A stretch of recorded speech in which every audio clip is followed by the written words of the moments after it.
not all it's cracked up to be, that's for sure. My name is Ruben Posada.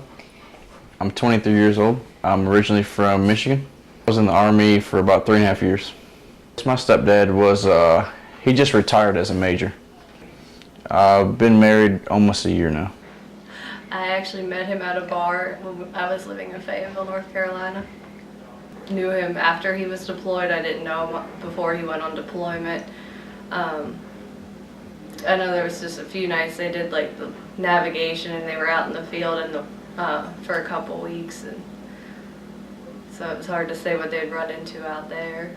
My experiences, I was deployed once to Afghanistan for only about a month until I was injured.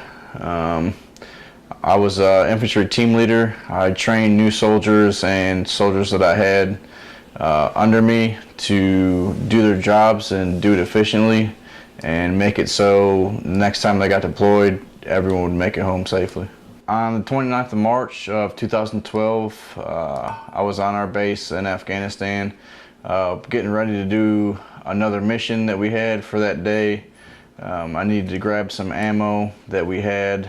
I went into our dunnage yard that had ammo cans and expended rounds. I picked up one of the dunnage cans that had a 40mm grenade in it. When I picked it up and went to dump everything out of there, it exploded in my hands. It injured 7 of us and killed 1. Sent me to Landstuhl, Germany for 3 days, and then they sent me to Walter Reed, Maryland for the rest of my time until June, and then after June they discharged me from the hospital and sent me back to Fort Bragg, North Carolina. I also had a little laceration on the top of my head. Laceration to the left cheek. I got shrapnel on numerous parts of my body. My right eardrum was completely blown. I also took 3 or 4 pieces of shrapnel to my right eye. Other than that, that was about it. It took me from 29th of March until early June to recover. I wouldn't say I'm completely recovered, but I'm almost there. He's has problems with his eye, little problem seeing. He has damage to his knee, I think. Mostly, I'd say most of what I see is his memory.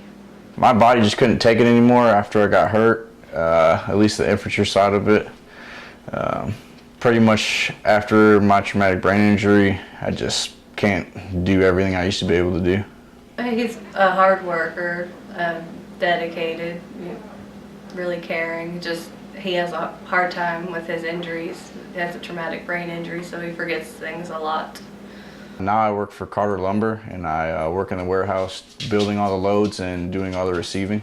I'd like to go to school and at least get a bachelor's eventually in Homeland Security. Military was a good experience. I think if you have the opportunity to try it, it's definitely not for everybody, but I think in the long run it'll help a lot of people out in their civilian life after they get out.